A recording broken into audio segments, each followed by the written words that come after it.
You're listening to The Joe Cronin Show. The Joe Cronin Show.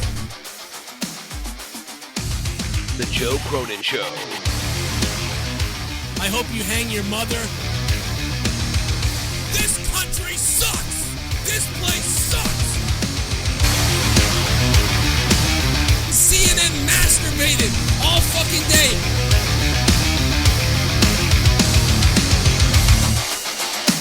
Dude, I will eat your fucking asshole out and then spit it into your mouth, baby bird style. Getting ready for the Raw review. Make sure you subscribe. Who wants to go? Call the show. I'll fuck your ass!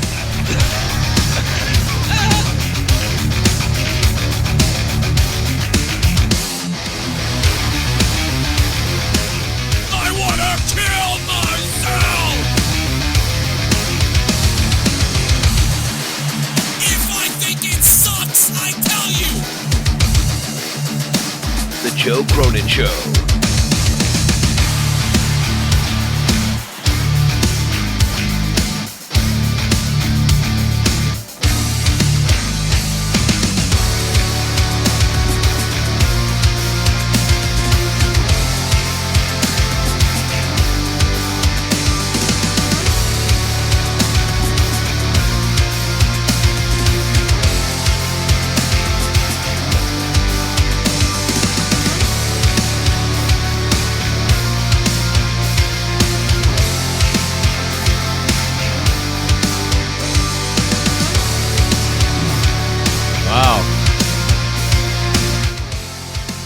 Get me some shots of Becky Lynch bleeding.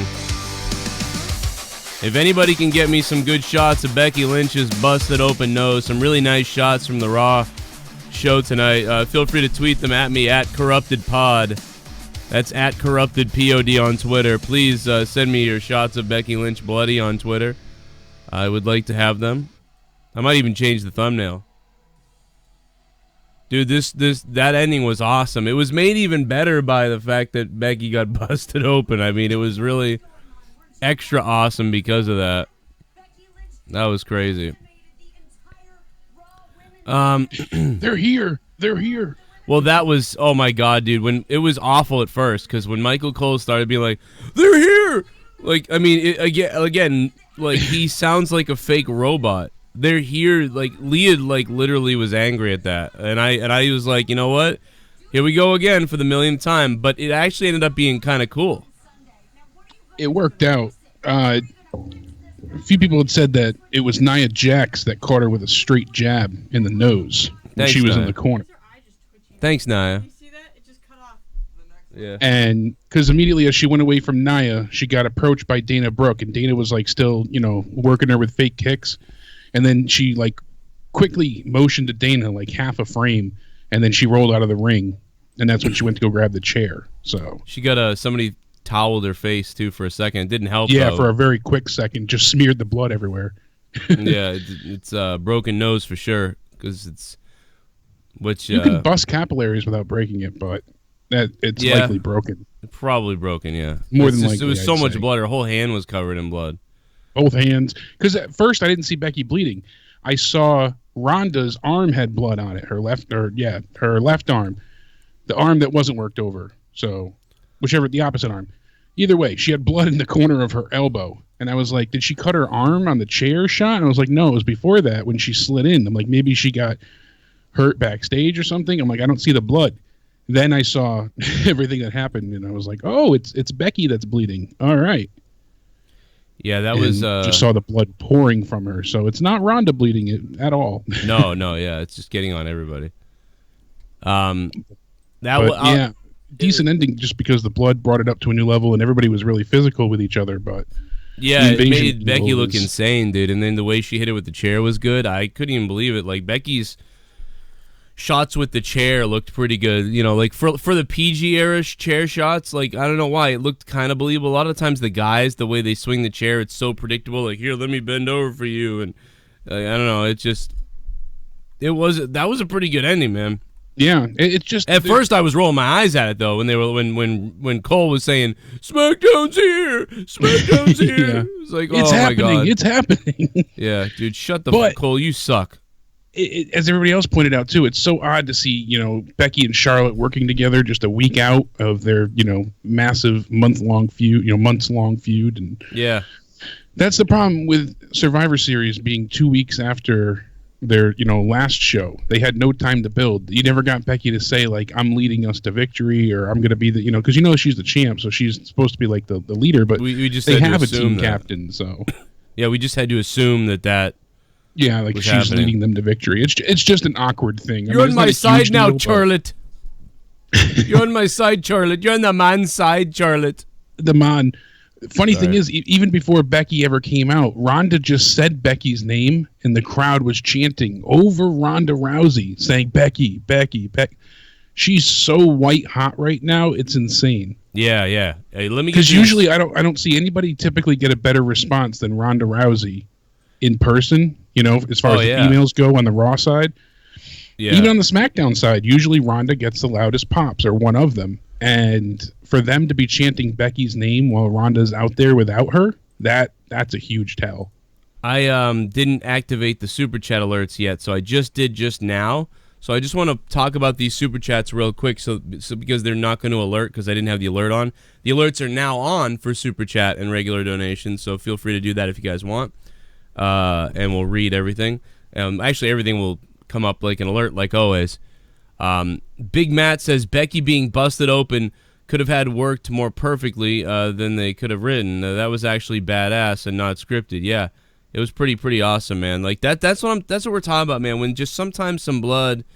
I mean, I don't think anybody would have thought like that there should be blood here. Like I never would have thought like, oh, Becky should get busted open for some reason. Yeah, nobody would have have thought made her that. seem like even more of a badass. Yeah, she just seemed crazy. It was like, dude, that look at the end when she was halfway up the stairs, like looking back at the ring, like when she was bleeding.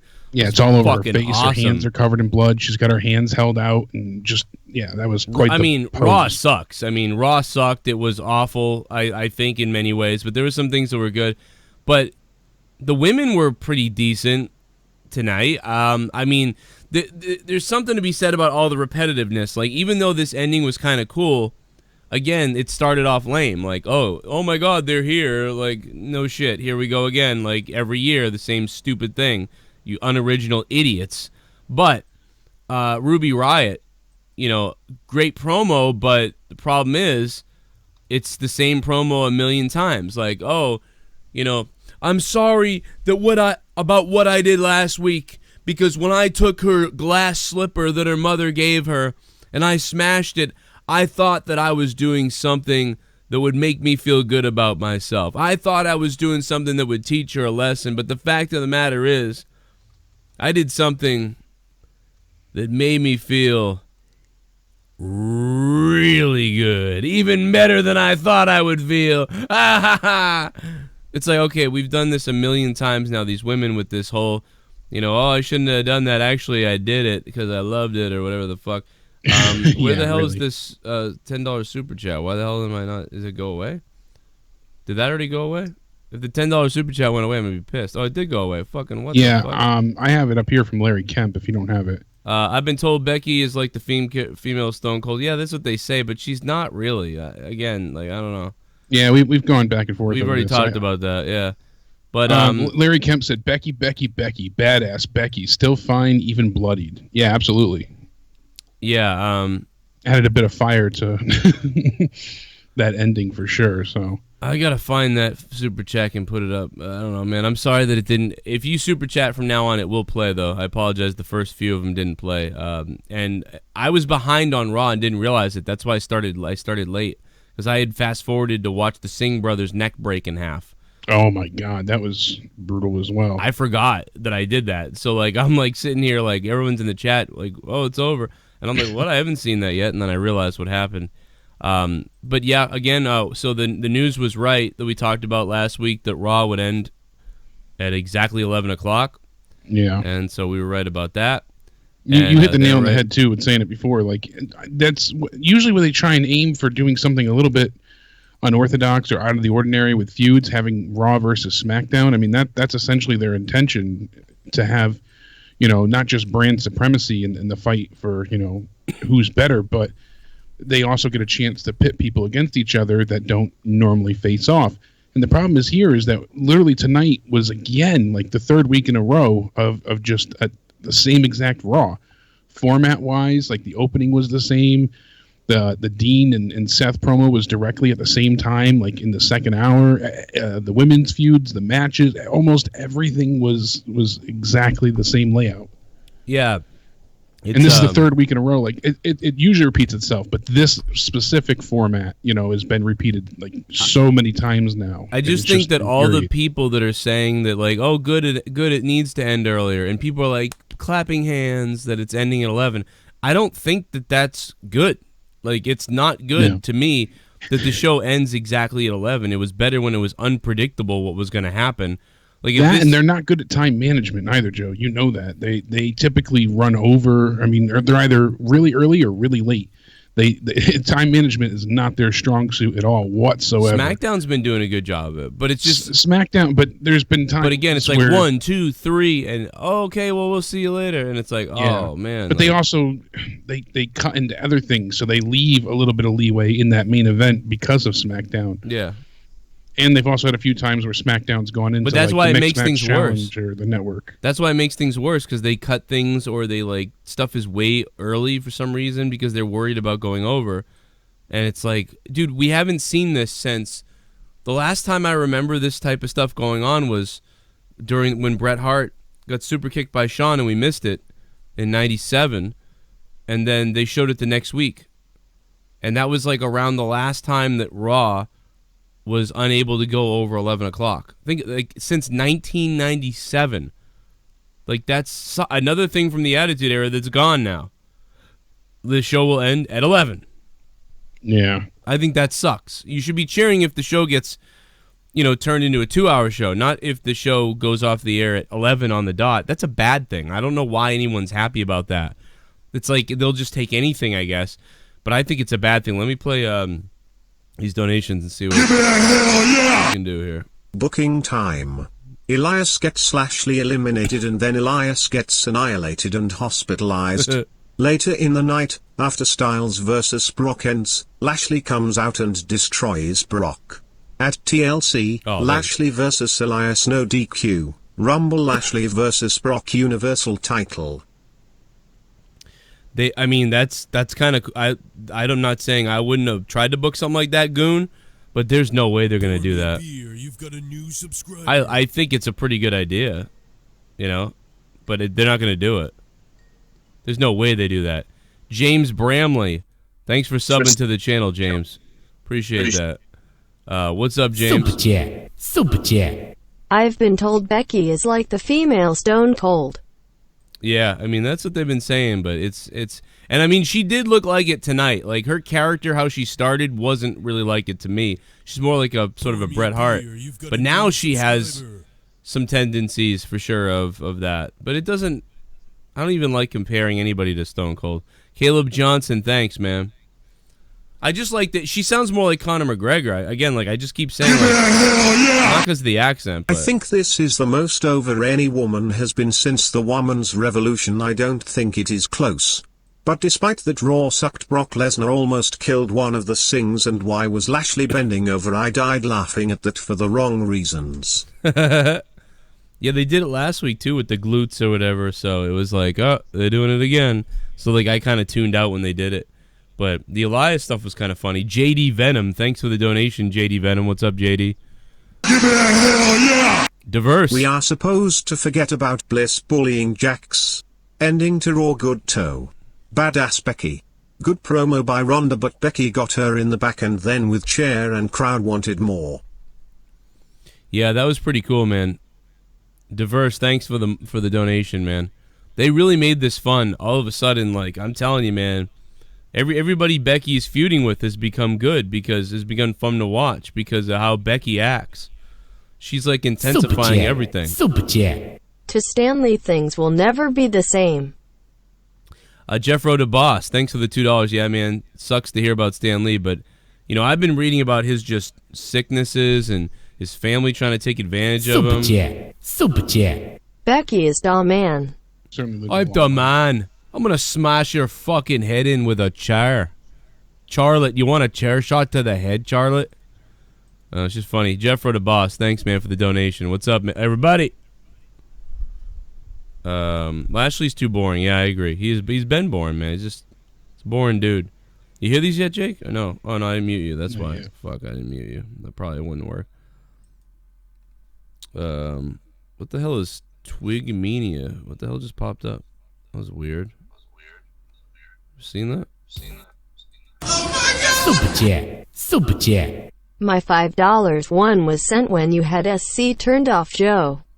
Oh, Finn Balor forever. Thanks for the $2 super chat, man.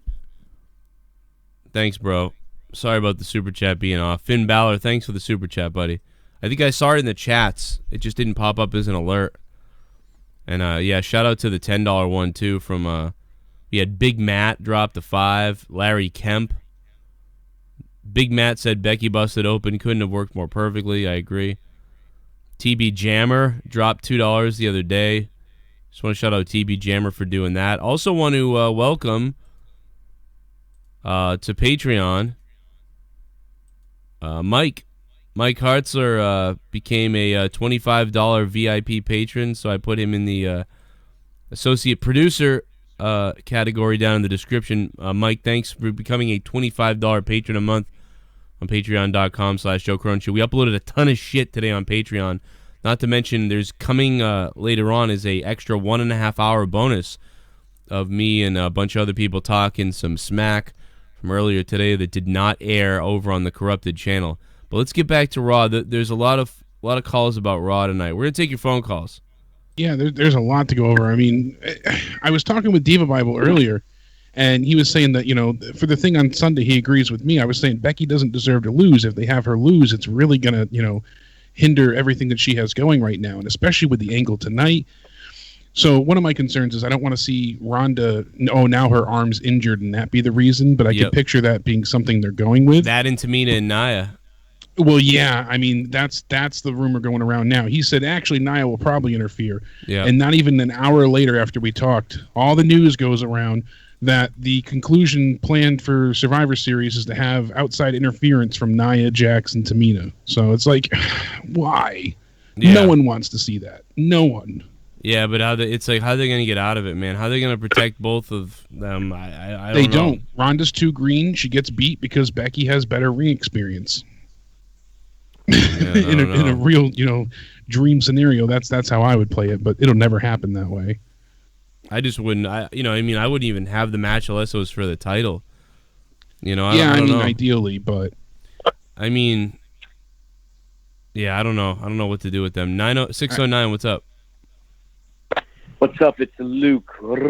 Shit bomb. Oh, the Luke. Tonight proves that you don't need TV14 if the entire show can have meaning and intensity like the ending segment has. Then WWE would be in a better shape, probably not Attitude Era quality, but maybe Ruthless Aggression 2007 quality, which is better than today. Micro penis, I agree, man. Tonight proves that you don't need TV14. That's exactly what we've been saying, man.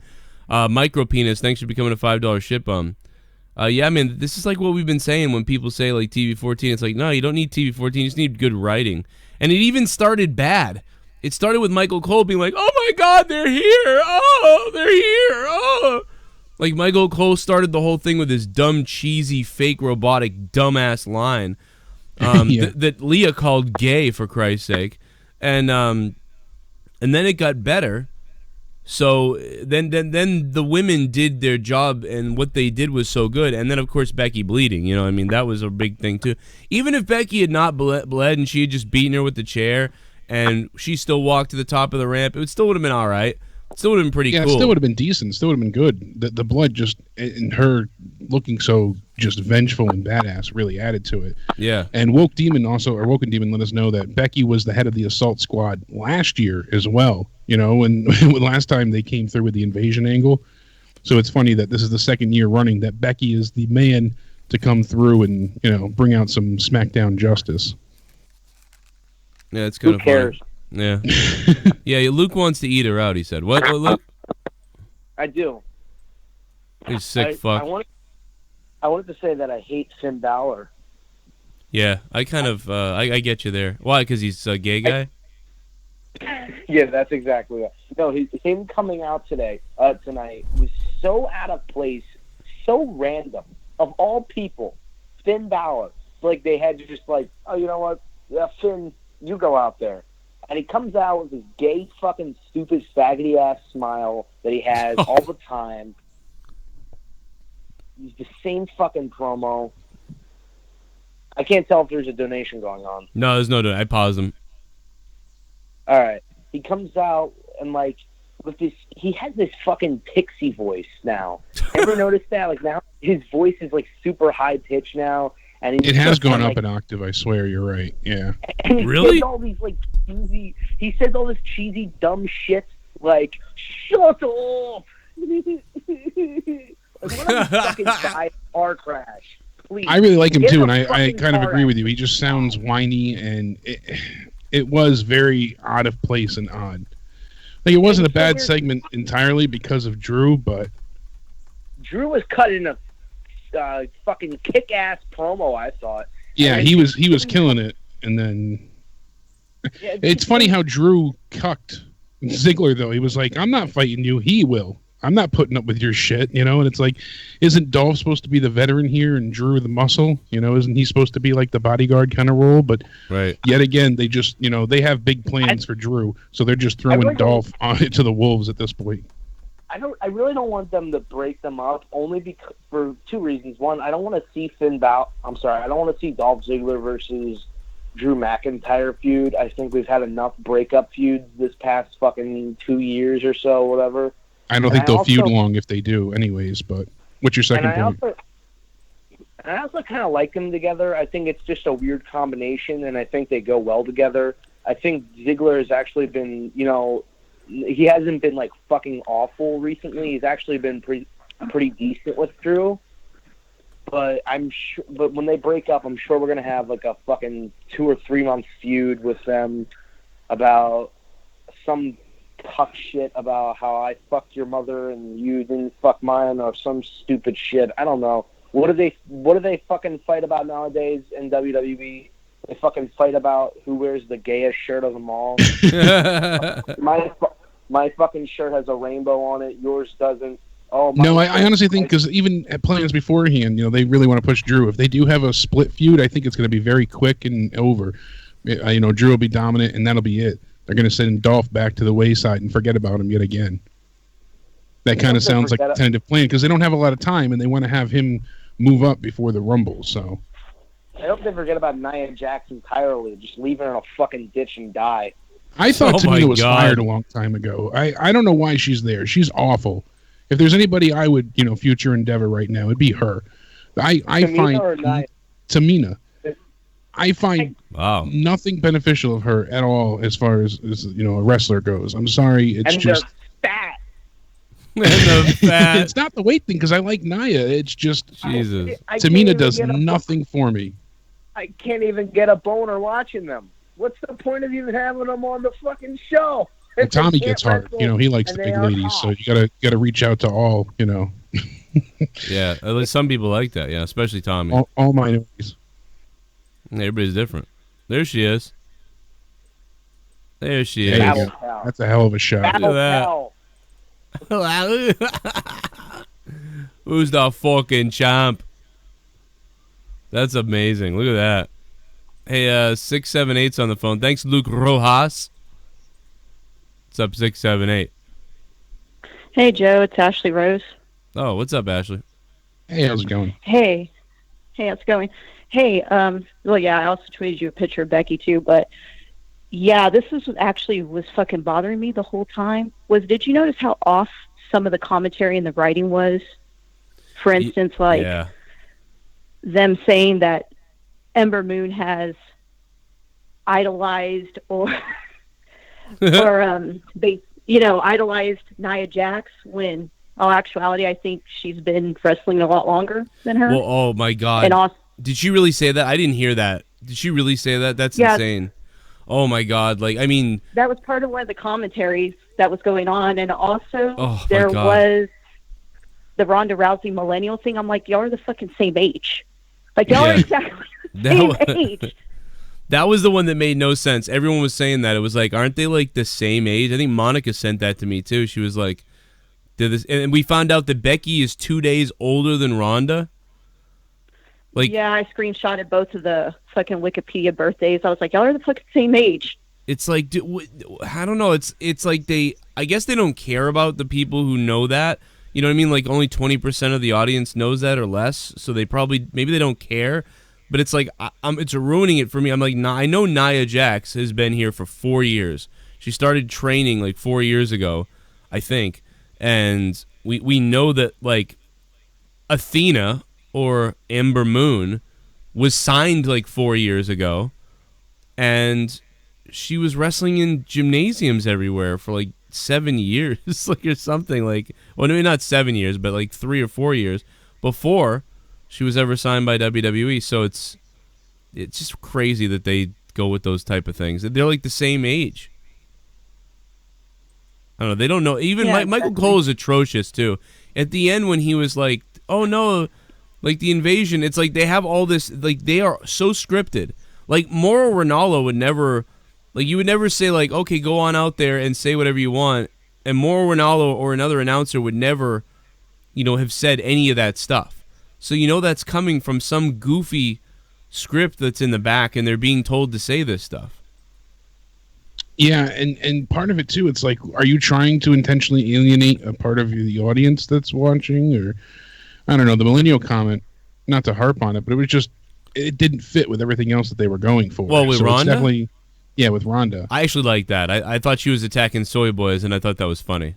Everything else you said, like, I just, the millennial thing was a bit, I don't know. That everything else, you? though, worked great, because the promo was fantastic. But the millennial thing Come on, guys. We all know Ronda's actually 10 years older than Becky, and Nia's like 47, according to their math. But you are right about the rest of the commentary. It was it was worse tonight than it usually is. Well, it's funny that it's funny that Ronda called people millennials because she's born in 1987. Yeah. So she is a millennial. That's why I was chuckling. It just didn't fit. But her point, but I liked it, but you're right, maybe she couldn't have said that, but I liked it because I know what she was doing. She was calling out soy boys, which I thought was funny, man. Well, yeah, because she even said, so funny. You're the avocado toast munching, millennial, wrapped with a bubble wrap ego and she made fun of Daniel Bryan. Self-perception. Yeah, exactly. Like, I don't know. No, she made fun of Antifa is what happened. She's not Charlotte Flair, Raws and SmackDown, and being offended doesn't make you right. I love that line. It was so good. Yeah. She's like, I'm not some trust fund baby, Nia Jax. She goes on and on. It was great promo, and it was like, But yeah, I'm so glad I didn't hear that. I would have been really more angry about tonight than ever. Good call, Ashley. Anything else that you caught? Yeah, no, not really. I stopped listening halfway through. I was just like, I'm done. Yeah, really? Did you miss? Oh, you stopped listening, but you saw the end because the end was all right. Yeah, I saw it on and off. Well, I mean, the women. I thought everything that was good tonight was the women. Like, I don't think anything. Maybe Drew McIntyre's promo, and maybe I guess Dean Ambrose kind of was all right in a way, but for me, like, nothing else happened. It was only the women. I mean, Ruby Riott, although she delivered well, she delivered another repetitive, like, I'm sorry, not sorry promo, which is, it seems all the women do the same promo, and the reason is the same person's writing all of them. It's lazy writing. They kind of just recycle it. If you haven't noticed, like, especially the matches, they kind of just, instead of storylines going on for, like they used to, like, you work up to the next pay-per-view or the pay-per-view after, they're just extending it like half a year. Yeah, it's like, I hate, joking around. Some people are going to give me shit. This is funny. Leah's friends were, like, wanted to learn Dungeons and Dragons the other day, so we went over there. We actually played D&D. I was like, are you kidding me? So, like, when you can choose, like, a pre-made character, or you can choose a custom character. When you choose the custom one, it's so much more in-depth and everything. But this is what this is like. It's all cookie cutter. It's like you're choosing. It's like, okay, insert sorry, not sorry promo for Ruby Riott. Insert sorry, not sorry promo for Alexa Bliss. For, whoever. And it's like that fake remorse angle just kills me every time. Not in a good way, like eats a piece of my soul away and just destroys my heart to hear. it used to be that, they would create a storyline or an idea or whatever it was, and then they would build off of it. Like, okay, now let's add this to that. Now let's add that to that. I just felt so bad that I didn't do it sooner. Like, yeah, it's ridiculous. It's such a waste. It's the same thing every week, and it's like, what is the reason for that? Like, why didn't she just, like really, guys, if everybody goes and looks over the last 2018, like, I'm gonna text him. I have his phone number somewhere. Matthew from Botchamania. Somebody reach out to him. I'm gonna reach out to him.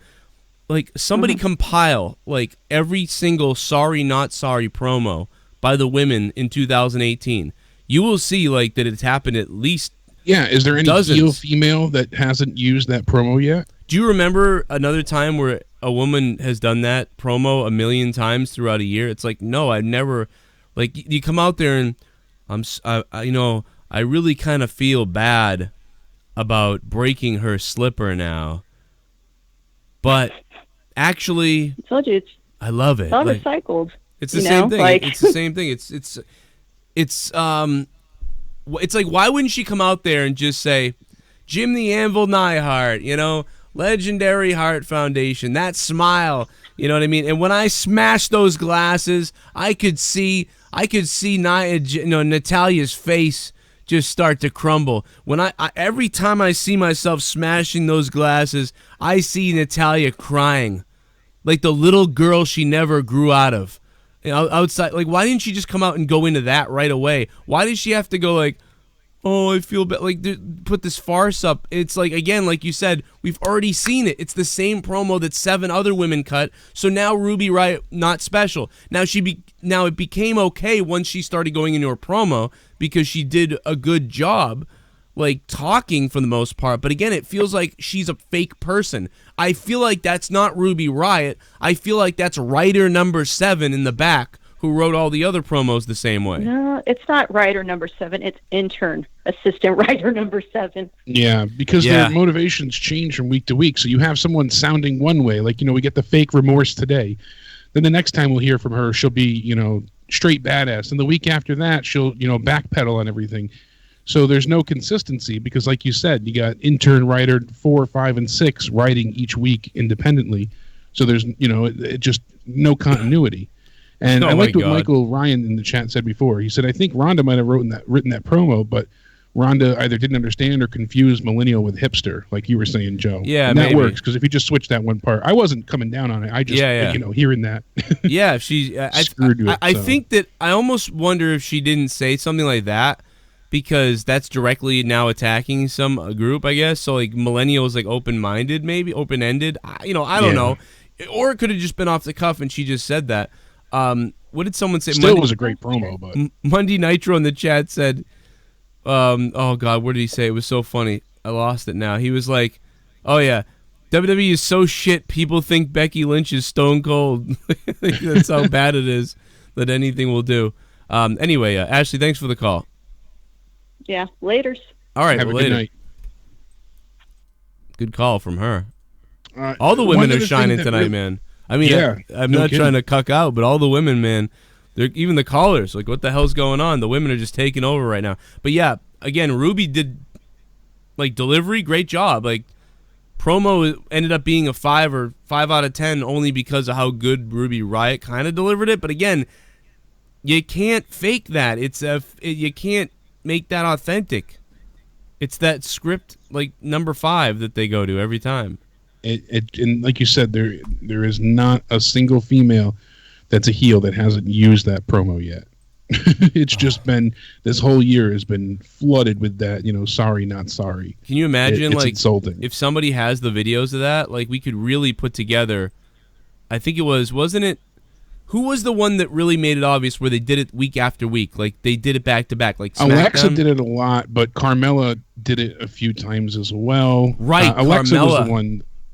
I remember Alexa doing it twice, and then Carmella did it the same week as her. And it was like, that's the same promo, and it sounds the same. Now, I think Carmella delivered it decently, but there was somebody else, too, along the way. But and it's happened all year. Just confused with, I mean, it was like 10-20, and at this point in time, we still had no women's team for Survivor Series. We had 35 minutes left of show. We had no women's team. We still didn't know who the last person was going to be for the men's team, and we had no tag team roster yet. So Braun Strowman completely destroyed the entire tag division, face and heels. I thought that was so odd. Like he didn't need to go to the ring and clear everybody out like that. He should have just came out and demanded to see Baron Corbin, especially if they were going to do the match again later on. I understand they wanted him to seem like this big, badass monster, but he literally destroyed the entire division in one go, single-handedly. They all tried to, dogpile on top of him, couldn't stop him. Then he makes a deal. The biggest face you have right now, you had him make a deal with the devil herself. Yeah, I don't know. Why would he agree to anything Stephanie has to say? Yeah, he should have just been unhinged. Ruthless. Like, I don't care. Yeah, unhinged. I know they can't really have him touch her, but he could have picked her up. That would have been great. Corbin come out. Imagine if Braun looked at Stephanie and was like, "You tell me what Vince McMahon is going to think when he finds out his daughter got these hands." And then he just picks her up. Doesn't have to hurt her. Doesn't have to power slam her. Just pick her up. You can't pick her up. Make it look impeding and brutal without even, actually I don't know. her. Now, if I'm thinking of it from a business standpoint, we can't touch the women and stuff like that. I can understand that. So if you want to say, absolutely no way can he touch Stephanie and whatever else, that's fine. Just have him be like... But then Ronda flips Corbin 90 seconds later. Well, because women can attack the guys, but guys can't attack women. Bullshit. But, it'd be... All he has to do is tell Stephanie, like, he's going to break the ring or something like that, or he's going to break the stuff and, like, break a camera. Like, just start being like, I'm going to break everything. You know what I mean? Pull a Stone Cold, tearing the Titantron move. But they're not going to do it because it's a plot hole. It's that's all it is. It's a wrestling. It's a plot hole. We can't. They did what they could to say this is why Braun won't attack now, because I'm going to give him what he wants.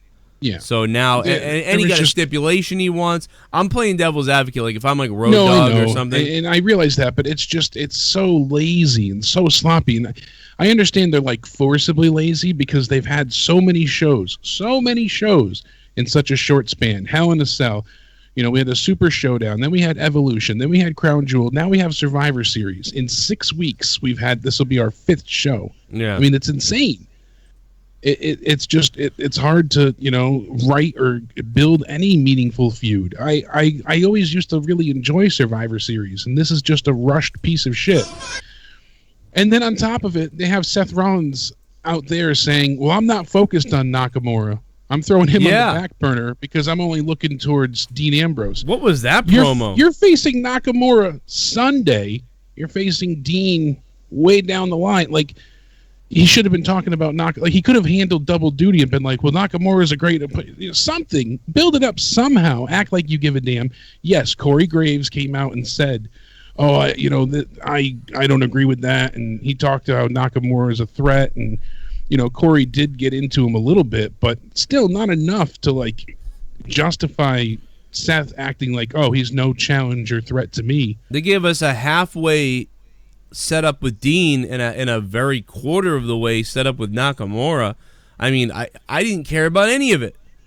I don't care about Seth at all versus Dean. No. And Dean burning the vest in effigy still doesn't answer anybody's questions. He's like, "I already answered you. I already told you why." But did you? Like, I don't know. Why isn't Dean just like being like, I don't like? Why isn't he just looking at the fire and looking at the vest, and Seth looking up at the camera being, "Why'd you do it, Dean?" And then why isn't Dean just saying something like, "Bad things are gonna happen," and then just look up at the camera as the fire's burning behind him, and then just say, "Bad things are gonna happen," and then burn the vest, and then burn the vest, and then have him just kind of like wiping his face, and then just kind of like walking away, and like Seth's just like looking at this like, "What the fuck does that mean?" You know what I mean? What the hell's gonna happen next? But instead, he just comes out there, cuts this like mini about, "I didn't need the Shield." Like that just seemed that didn't even seem like it was in Dean's character. No, and on top of it too, even Dean played the fake apology role. He said that he's remorseful and You know, he hopes his brothers can forgive him, and then he turns around 3 seconds later and says, "No, that's not it." Like, we just come on. We don't need this. I'm sorry. I shouldn't have done that. Oh wait, that's not what I'm thinking. It's like, how many times we saw that twice in one night? You know, the same promo. We saw it with Ruby. We see it with Dean. Oh, why? He's like, oh, the Shield is powerful as a unit, but the truth is that, you know, Rollins and Reigns made me weak. Yes, get into that. Say what you said a few weeks ago. You guys both had titles. You replaced me, and the minute I was injured, you replaced me. You know, air out your grievances or shut the fuck up and just let your hands do the talking. You can't play the Riddler. It's not working. People don't care anymore. Well, I mean, he can be like weirdly mysterious and ominous without like sort of saying just stupid shit. It's not riddles. It's not riddles. I mean, it's like dumb. It is. It's just pathetically pointless and meaningless.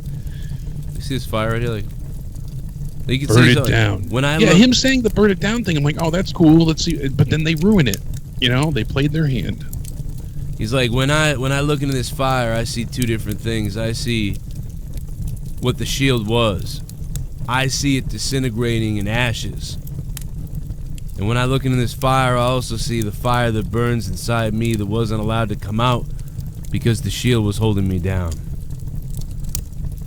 And then he could say something weird about, like, you don't understand, like, what's gonna happen, Seth. You know, like that type of thing. And you're just like, oh shit, like what the fuck is gonna happen, you know? But instead it's just this cookie cutter on stage whatever. Tommy, call back. I'll take your call, man. Well, can't wait to hear how you didn't watch Raw tonight.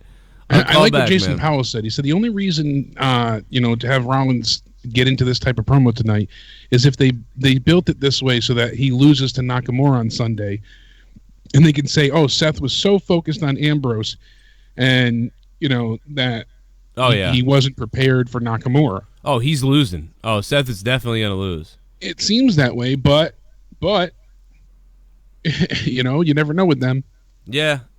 I would hope that he would lose. We already have Ronda's match probably. Dude, this guy don't even care. On. This guy don't even care. He's facing Nakamura Sunday. Yeah, I guarantee Dean will have something to do with it because Dean doesn't have a match as far as I'm aware of. So then they don't put Elias in the 5-on-5 match. They instead choose to opt in Bobby Lashley.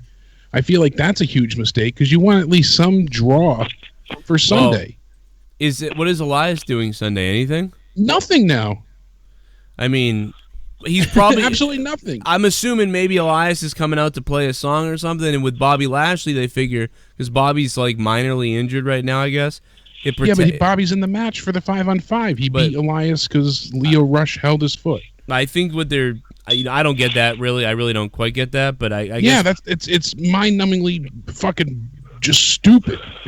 Whatever. I don't. There's no way to justify that at all. You can't even play devil's advocate for that. That was so... I think they just really want to make sure that they make people boo Bobby and that they get Elias cheered. And I think they just figured they could do that. Plus, Bobby's protected in the match because he doesn't have to do a lot because he's injured or whatever, and Elias can just come out. Well, you could have just kept him out of the match and had Elias be in there. I mean, honestly, you might see Elias show up at Survivor Series, like hit him in the head with a guitar or something, and then Bobby gets pinned. I mean, that's dumb. Yeah, I mean, that could be it, and that would get a quick pop, but I think we would get more long-term by having him in the match. More people would enjoy that.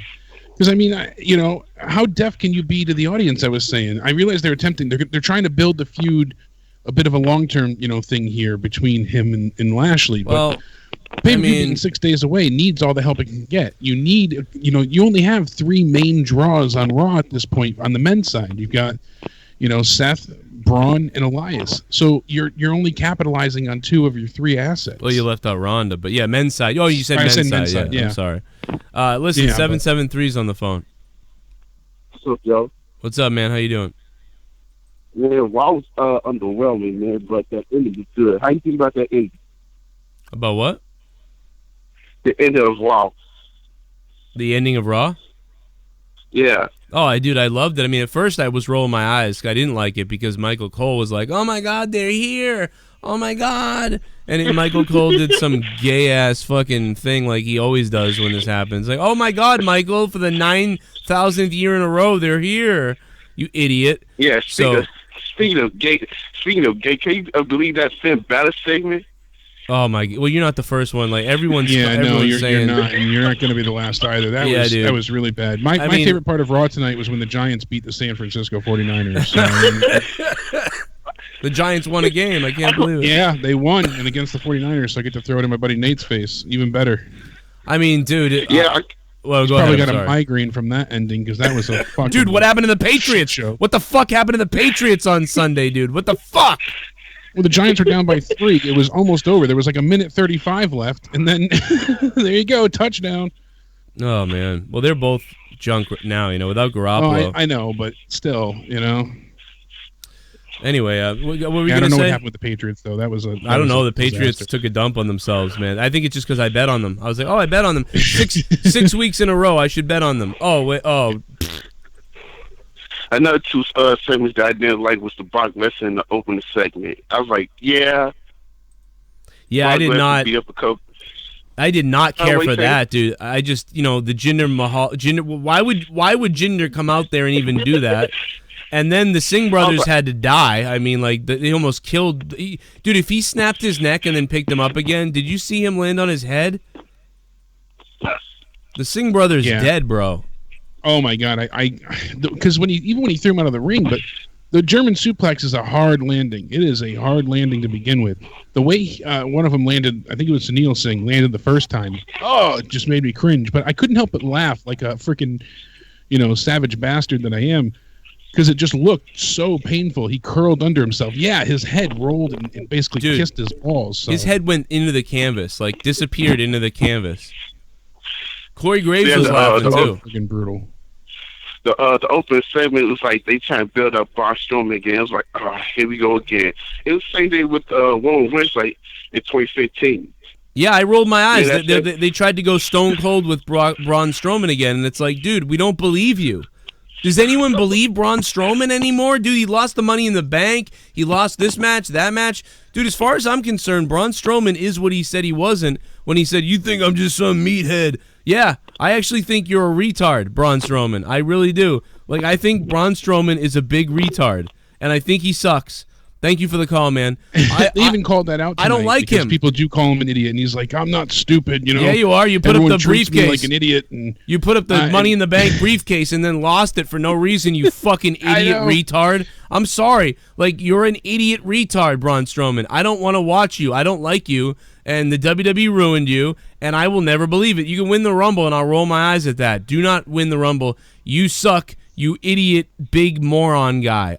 He called himself something. I'm trying to look. Oh, my notes. Mindless meat castle. He said, "You all look at me like a mindless meat castle." You're right. You're a mindless meat castle. Oh, Jesus, Joe. Yeah, I don't think the Patriots slept on the Titans, beard gang, man. They don't sleep on anybody. That's their whole thing is they don't sleep on anybody. I think what happened with the Titans is, and not to get into football, but if you watch the Patriots over the last 6 weeks, nobody has blitzed them. And every time a team has success against them, they are able to blitz and get to Brady. And the Titans did that. Nobody else had done that. Plus, the Titans are on an upswing. And they covered well, man. They covered all the receivers really well. People dropped balls. I think the Patriots needed Gronk, which is weird because usually they don't need everybody. They don't need everybody, but I think they needed Gronk. But yeah, they came up flat, man. It was weird. It was bizarre, but it happens to them over the course of every year. With the Patriots, they always lose 1 or 2 games where you go, "What the fuck was that?" But that game was one of the worst games the Patriots ever played with Brady. Like, it's not a joke. Like, seriously, look up the games that they've lost with Tom Brady. That's got to be that's in the top 5, top 10 worst losses ever. So it was really weird. After a 6-game winning streak. So very bizarre. Thanks for all the condolences, though, for you guys who sent me nice messages. And happy Veterans Day to all the vets. We didn't say it.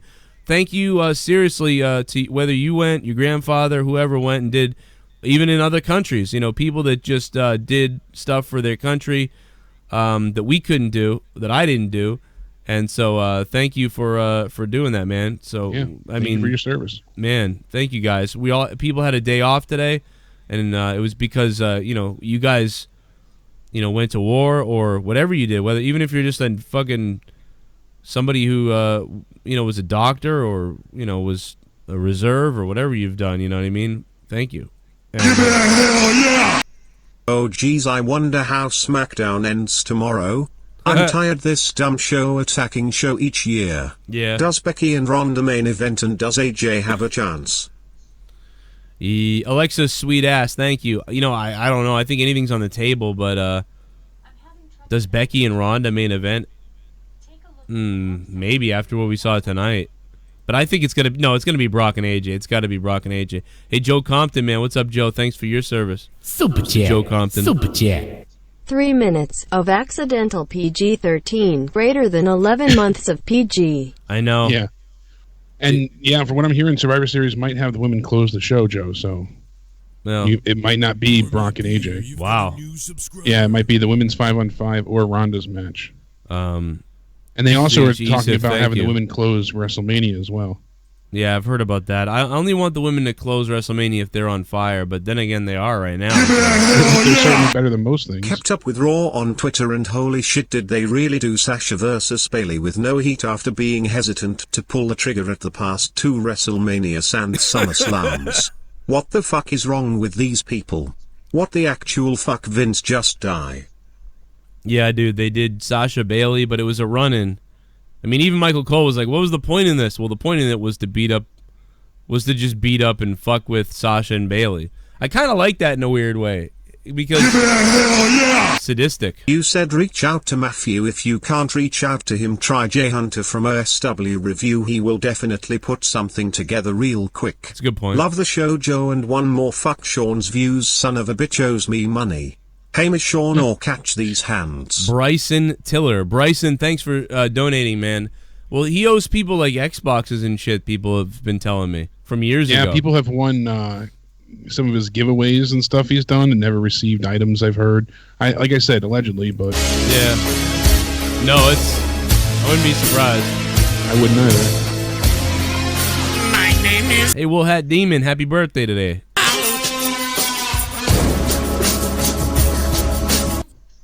True believers are to Marvel, as fake believers are to WWE. Excelsior. Hashtag Illumicrate. Illumicrate. Stan Lee's corpse, thank you for the 666. Welcome back, Stan.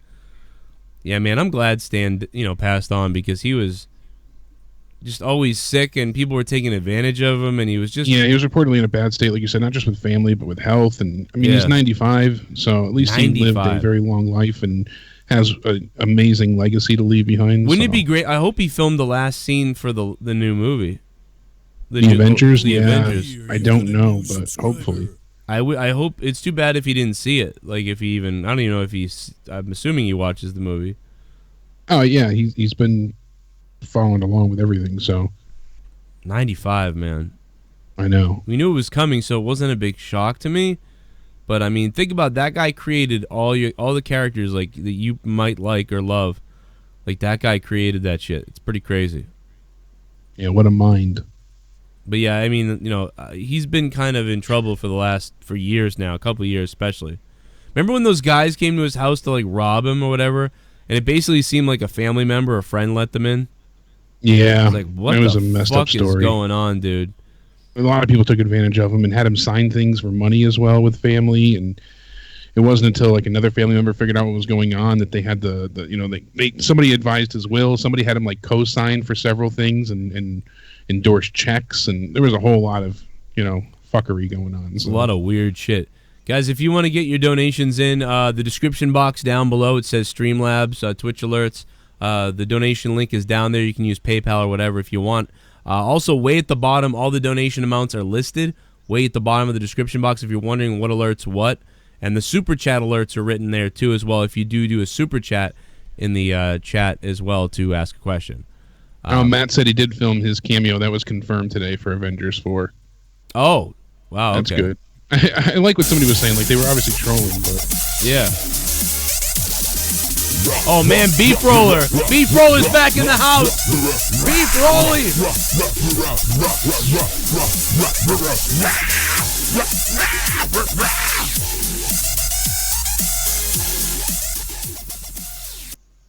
I liked Ambrose and his magically non-igniting gasoline. Shaking my damn head. Raw 4 out of 10. Now if you don't mind, I'm going to beat my mindless meat castle like a machine gun. Jesus Christ. Reload. Wow. Beef Roller. Beef Roller, thanks for the $4, Beefy. That was funny. Reload. Where the hell did he come up with that, man? Gotta reload those ads. You only get so many. Yeah, somebody was trolling, being like, Stan Lee wasn't, a genius or anything. He was just the first to do it, so he got lucky. And they were going through like failed villains that he came up with, and there's Vacuum Man, he sucks, and like all the obscure villains and things like that. It's like, it's not Spider-Man, it's Tarantula Guy, and like all the crazy shit that he's added on over the years. But it was in fun, so it was funny. But yeah, I think we saw the somebody said it's been a while since we saw the $40 Ryback donation. It's been a long time. It's not. It's really. I think it wasn't though. It was a week ago or 2 weeks ago. I don't remember what show it was on, but it did play. Somebody did drop. I think it was 40. on Throwdown. Okay, it was either on Throwdown or Monetize This. I was gonna say, so it was a non-wrestling show. That's why people. So maybe you weren't over on my other YouTube channel. We did a live video over there. I did a video on H3H3 today over on Corrupted. I did a Morning Madness that's an hour long. I can't promote this enough because it's a full hour. I talked about a lot of shit, and there's a bunch of shit that I uploaded on my Patreon. There's like so much shit. In the last 2 days, I put up like 4 things. So if you're a patron, he made some really good points because H3, cowering back after he took that video down immediately, and yeah, it's all down now. All he said was Indian people are goofy. That's all he said. Well, he called them janitors, and he said a few other unkind things, but it was the way he did it, and this was PewDiePie after throwing him under the bus, like you said. So he's a mess, dude. I mean, I think he's like, it's like he's trying so hard to please everybody or whatever that it's like it's not working. Like he's just under attack every week because everyone's scrutinizing all over his ass every week. But it's like, dude, how are you gonna have PewDiePie come on your fucking show as your second guest ever, the biggest YouTuber ever? Come on your show, do you a favor, and then when PewDiePie says the N-word, and jokes around, and I don't think PewDiePie's racist, and I don't think H3's racist either, but like when everyone's calling him a racist or whatever, or some people are, not everyone. A lot of people are defending him. A lot of black people defending PewDiePie, like, and you just sit there and you criticize the guy. It's like, why wouldn't you support him a little bit and say like, listen, obviously you probably shouldn't have said that. But, I know him, and he's not a racist guy. We wouldn't be hanging out if he was. And that's it. But there's H3, like, a few podcasts before that saying the N-word all over the place. But then like, he said the N-word. I think it's funny. He was doing it with iDubbbz. Yeah, he had iDubbbz on. He said the N-word. He's like, N-word faggot over and over, and just... Yeah, it's like, again, he was in there with iDubbbz. That's the thing about H3H3. He's in there with iDubbbz, and he's like, oh, I must look cool because I'm in here with iDubbbz, and his audience is probably watching too. So people like iDubbbz are watching. So now I'm going to say N-word faggot. And, oh, yay. Like, see? But then the week later, oh, everyone's mad at PewDiePie. Well, I got to say something. Well, I'm disappointed in him. He must, And now here you go. Now he's defending PewDiePie because he thinks everybody wants him to defend PewDiePie. So this show he's defending PewDiePie. But then he says that all Indians are goofy. And then starts making fun of Indians in all these different ways. And it's like... Yeah, because the channel, in PewDiePie's point, was never to make fun of Indians. It was that T-Series is this, conglomerate of all these different, actual, like, businesses that are together under one channel. So you essentially have the one guy with a few editors working so hard to stay above this massive conglomerate, and capitalism machine. And that was the whole point of it, so yeah, it's just he missed the mark entirely. He's so wrong every week. And then the thing with Bill Burr, where he was trying to look so cool with Bill Burr. I mean, dude, it is a mess for him right now. And I don't think he's racist. All these people are saying he's racist to Indian people. He's not. He just told a fucking joke, dude. He's married to a fucking wasn't his wife from like the Middle East somewhere? It's like this guy. Isn't she Pakistani or? It's like, dude, this guy is not racist. He told a joke. A moron. He's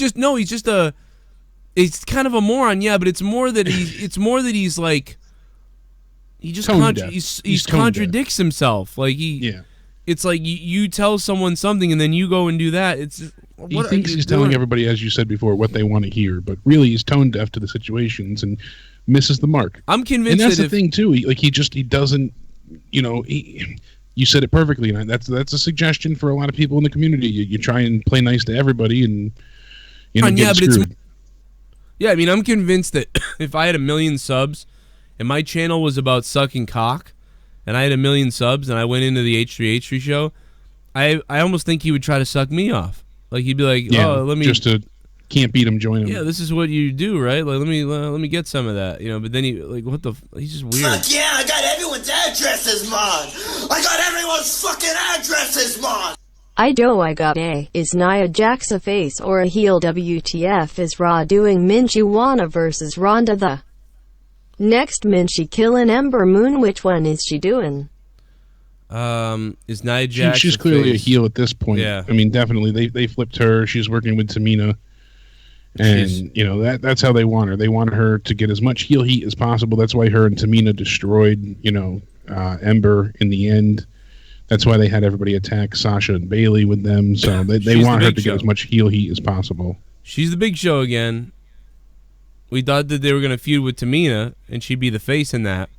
Instead, she's with Tamina as the heel. I mean, yeah, because they wanted her as the heel to face Ronda at the next paper. Give it a hell yeah! Jake is an angel. Scott McKinnon, thank you, man. Yeah, Jake is an angel. I was listening at that point. I had woken up and saw you guys were live still, and I was listening. I messaged Joe then. I forgot you said that. So when you said, I said that. So when you said that, I was like, "What are you talking about?" Like I had no idea. Then but you know what? A couple hours later, I went and got food, and then I went to passed out, slept the rest of the day. So, because I didn't sleep last night, I'd stayed up. Well, no, I did. I slept last night for 4 hours. Woke up early, was hanging out with my kids, and then I started live streaming after I recorded, Morning Madness. I put State of the WWE up on the other day. There was just so much shit that I did. Thank you, Scott McKinnon. And by the way, my conversation with Marz, Scott, Young, and Heistman Defoe and everybody else, that is going up. Although the end of it is on Corrupted right now for everybody to watch, and Ken showed up too. The first hour and a half of us talking some major shit, that's going up on Patreon later, and that will be up some point, so you can check it out. Patrons, patreon.com/Joe Cronin Show. Sounds juicy, baby. It's fun, man. We just had some fun. We're joking about a lot of people. It's all just a joke, most of it. Kind of fun. But it was a good time. What else? Anything else, Jake, from Raw from you? Yeah, Dave let us know. He said that Shane tweeted out, "Hey, Steph, you're welcome for the help. We just made Raw better. SmackDown women rule." Can't deny that, because the best part of Raw essentially was the SmackDown women coming in and Becky tearing up the place with those chair shots and bleeding. So it was pretty cool, man. And at first, again, that's the major thing is you turned to me, because that started with me rolling my eyes and saying, Michael Cole, man, he sucks. And then it started with like, oh, the invasion thing. All right, whatever. And then it went like, whoa, like this is kind of fun actually. They're kicking ass. Oh my God, is Becky busted open? Oh my God, Becky is kicking Ronda's ass and she's bleeding all over the place. This is awesome. All of a sudden, like it turned completely around from like this is the lamest shit they've done 1,000,000 times to this is pretty awesome. And then they saved it. And then Becky at the end was awesome. Like I don't know, dude. Like, I mean, pretty good for PG era. It was awesome. I mean, certainly. Yeah, because the pre-script that was leaked this afternoon said that they were going to have a traitor, like someone on the inside, and SmackDown was going to be invading, and then Raw was going to have somebody tip them off, and then Shane tomorrow would have to figure out who alerted Raw and told them that they were invading. Oh my God! Didn't they do that exact thing? Didn't they do that exact thing 2 years ago? Kind of, but not as in that vein. I mean, that was essentially what they did, but it wasn't as, traitorish. I don't know. I thought they did that exact story. They kind of did, but I don't know. It wasn't to that full avail, but the champ just ate toilets. Period. One thing that's really got me and my fucking feathers all fluffed up here, is the Mixed Match Challenge. I know you haven't really watched any of it this season. Sorry, I'm losing my voice. You haven't watched any of it this season, for the most part. And the matches have been okay. They've been fun to watch, but nothing like crucial. Well, they threw in this stipulation. They tweeted it out tonight, saying that whoever wins, the male and female will receive the number 30 entry in the Royal Rumble in their respective Rumbles. Wait, what? Whoever wins the Mixed Match Challenge gets the number 30 spot in their Royal Rumble. Oh my God! What the fuck? Like both Right? of them? Wait, both So, people? They both do. Both, whoever wins, guy and girl, gets the number 30 spot. So obviously AJ's team's not going to win because he's still the champion. But that takes away, one, the surprise of the Rumble, whoever's number 30. Not often do we know. That's kind of like a highlight in a sense, usually. God. And then...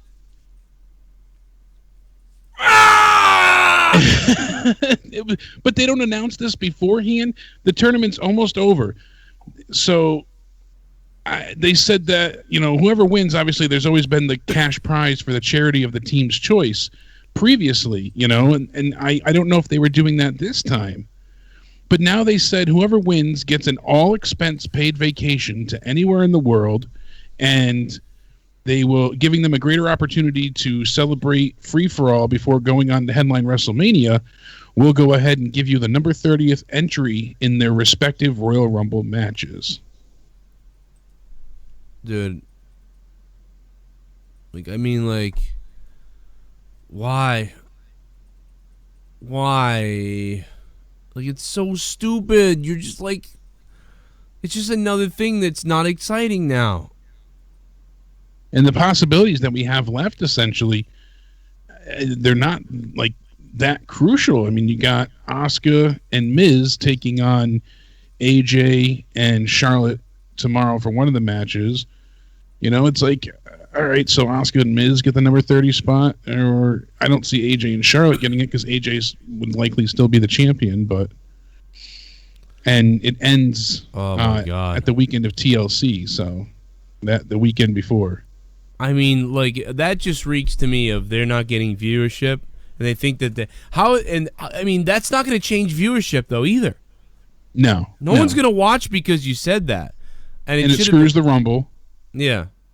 Just do it for money, or even better. Do it for money for the superstars. Even better, do it for an advertisement.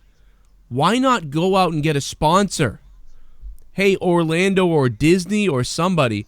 Hey, listen, we're doing this thing on Facebook. It gets whatever 1,000 views. How about we want to say that the winner of this gets an all expenses paid whatever to Disneyland, and then whoever wins, we're going to send the winners of the Mixed Match, whatever the hell, down to Disneyland for a promotional day, and we'll take pictures there and talk about Disneyland. And they could plan this whole thing out where they get money from whatever company they do this with, even a pizza joint or something. It's so stupid. They get Becky gets lifetime pizza free from Papa Gino's. Whoever wins gets lifetime pizza free. So then the winners of the Mixed Match Tag Challenge, they could have them eating Papa Gino's the next day, with their lifetime thing, but even though it's not real, and Papa Gino's pays for the whole thing, so they make money off a sponsor.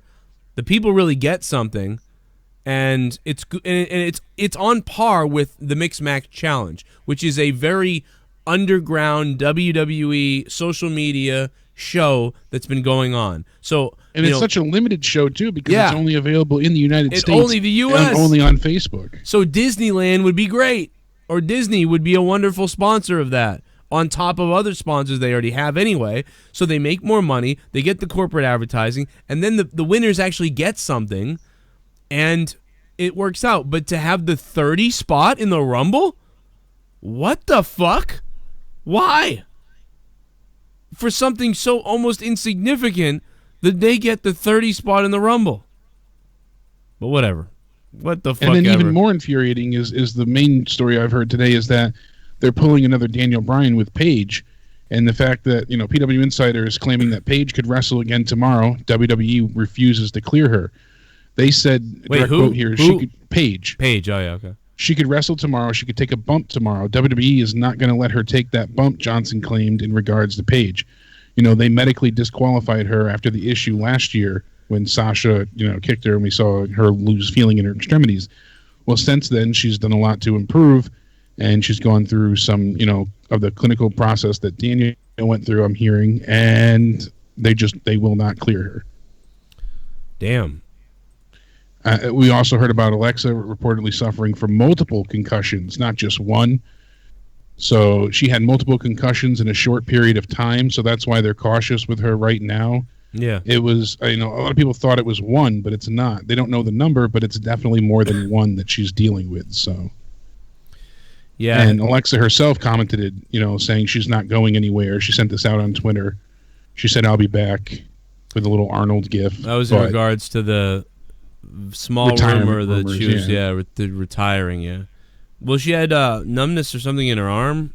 Yeah, in her arms and sometimes other extremities, but it's definitely been linked to the concussion syndrome. So that's good. It does seem like all the real news is coming that it's the double concussion, and I don't know if I've seen that she has a post-concussion syndrome or she just has concussion symptoms, which is concussion symptoms would be worse because that means oh shit.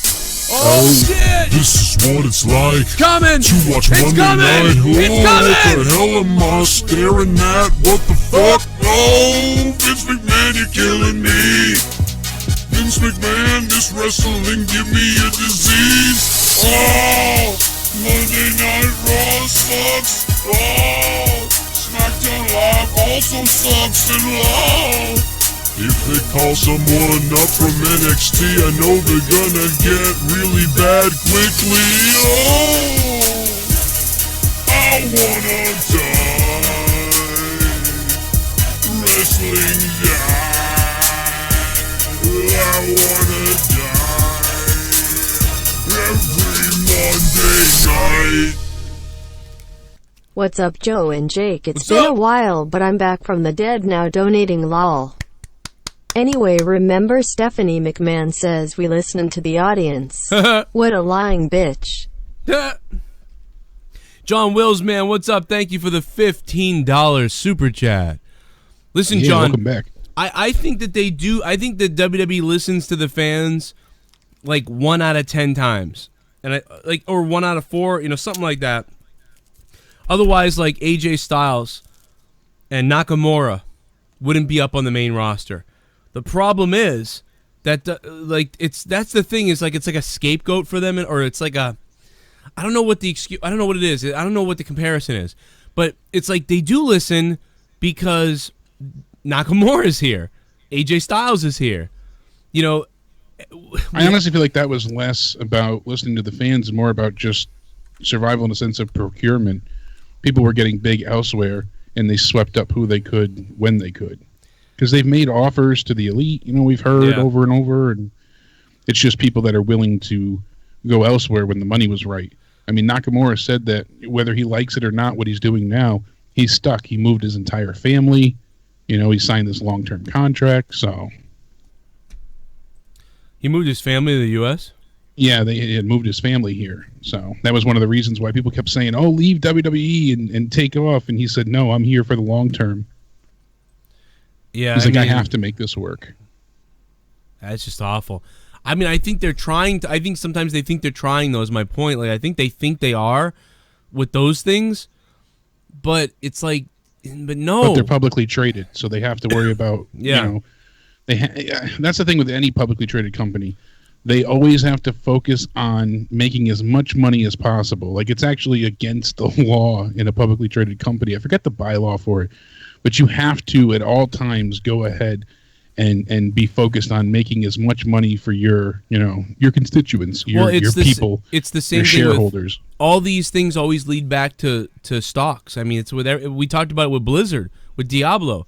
Why would Blizzard at BlizzCon say all of our hardcore gamer PC dorkos are here? They hate cell phone stuff. And some of them might even hate console stuff. These are the hardcore gamers who have PCs that they spend thousands of dollars on. They love Diablo, a franchise that's always on PC. They're thinking that Diablo 4 is coming or something else is coming to Diablo 3, let's unveil a mobile app Diablo. Like, so the how only tone deaf can you be? Exactly. And that's the thing, because retarded. those mobile games are fucking instant bank. You make so much money off of those because they're slot machines. And even if 1 out of every 100 people that download the app puts $1 into it, I forget the ratio, it still makes so much money with the ads and everything. And you get the China market, the Chinese market is going to kill it. That's all they care about. That's the huge part. And the funny thing is, like we said before, it's a reskin game. It's a game that already exists. They just put a Diablo theme on. Yeah, it's not even a new thing. It's bullshit. It's just, you know, I don't care if they release some kind of mobile app, but it's like, why would you ever do it the way they did it? Unless you just didn't care that you needed to do certain things. Why wouldn't you announce Diablo 4? They didn't announce Diablo 4 mainly because of the shareholders. They didn't want to send the stocks. Their plan is, we announce this, and stuff happens with the shareholders and the stocks. Like, they obviously told shareholders that they were delivering a mobile app at some point in the past. So in the past, they told shareholders, mobile app, this is going to be this crazy thing. Everybody can play Diablo. It's going to be amazing. Shit, shares go up. Is Great Balls of Fire coming back in F. Mia Khalifa?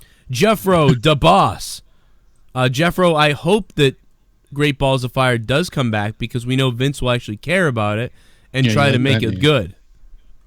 So that's the good thing about Great Balls of Fire is if Vince actually the same cares. thing happened with Activision and, obviously they own part of Blizzard, so, it's Activision Blizzard, so that makes sense they're doing this with Diablo Immortal. Yeah. But they did it with Destiny as well because Destiny's previous DLC got a 2.4 or 2.5 out of 10 for review ratings from critics and fans alike. Yeah. It got trashed. Now their most recent DLC, because they went back to their old ways and listened to the fans and tried so hard, got almost a perfect score, but it didn't sell as well as previous DLCs. So they're like, you got to add more, monetization tactics and more, microtransactions, and you got to find a way to monetize it better and get more money. Well, that's what you tried before. It didn't work with the fans, so you wonder why it's not selling. When you listen to the fans, people like it more, but it's not selling as much because you did so much damage that it's hard to get people and to reinstill their And then faith. they say, see, you didn't like it. That's what they do with Sasha. They brought her up, and they were like, see, we gave you Sasha matches. Oh, you didn't like it? Well, you didn't do it the right way, you idiot. Yeah, you didn't give her a chance. Hey, you threw her into some shit quickly. They gave her a chance, you hot potatoed the belt, and then that was it. They gave her a chance, but they put her in a position that didn't make any sense. Like 240, what's up? What's up? How's it going? What do you got? I was going to say, why is Raw so bad some weeks? I just wish they were better. You know what I mean? Because they write the same crap every week, it feels like. They get the same cookie-cutter writers every week. I know, wish they were more like NXT. Why don't you think Vince does that? Like NXT. NXT is like old WWE. NXT is like Raw, like used to be. And I don't. You want the real answer? NXT loses money. They lose a shit ton of money. I mean, it's not. They're making so much money now that it's not a big deal that they lose money. But if they didn't have all this extra revenue coming in from TV deals and Saudi blood money and oil money and all these type of things, they would go ahead and they would get rid of NXT. Honest, I guarantee it. NXT lost something. When I read the stats last time on Out of Nowhere. A few weeks back actually, and they lost something like $20 million last year. Oh my god! $20 million they lost in the negatives on just NXT alone, and that's because ticket sales don't save for what they have to pay for salary. They're training these guys, but it is a great training tool. But it takes so much love and attention and effort to go ahead and have them do what they do, and they have to keep it simple and quick and cookie cutter on the main roster. I mean, it's a traveling circus. So for them to do these things, if they wanted better writers, they'd have to pay them better. They'd have to have, organized meetings and, do it like they did. Have a writing team that travels, that doesn't sit from home and emails it in on laptops. They don't have most of the writing staff with them. These people Skype together, and then they go ahead and they email each other some ideas, and then we get this shit product. I mean, these are the problems. They don't want to invest in the company anymore. They just invest in the marketing machine. Yeah, it's NXT loses money, but that's why it's a good product because it costs money. It takes a lot of love and intricacy and care. They're not going to waste any extra dimes, dollars, time, effort, whatever, on a product that's making them millions of dollars on the main roster. Why should they improve if they don't need to? Currently, what they're doing works. They don't give a shit if the fans are unhappy because people are still going to the show, maybe less, but they're still there. The ratings are down, but they're still getting shit ton of, TV deals and they're making more money now than they ever have before. The stock has hit record numbers at points in times. If they were hurt for money, you won't watch. Things would change quickly, but they're not. That's why Vince said he's not concerned with ratings because it doesn't matter right now. They're rich. Because it doesn't matter. They're rich. It doesn't. He's rich. They're all rich. They're filthy rich. They have a $1 billion TV deal, and they've got $500 million from this company, and they've got $500 million going out for the XFL, and they've got money all over the place. They are not worried about you and I's reaction to Sasha Banks and Braun Strowman, and that's the problem. Vince had to care because his company was going under. The NWO came out, and you challenged them, essentially directly every Monday night. Nitro and then everything else that came with, WCW at that point in time was a direct competition to their Monday television time. They had to evolve to survive. Right. And then once they went public, they had enough money to buy WCW, and then things started to change because they didn't have to evolve and change as much. They started to get comfortable. Then eventually we saw them become PG, and then the money kept coming in, but the product kept getting worse. There's a direct correlation to that. Here's my graph, Jake. You like my graph?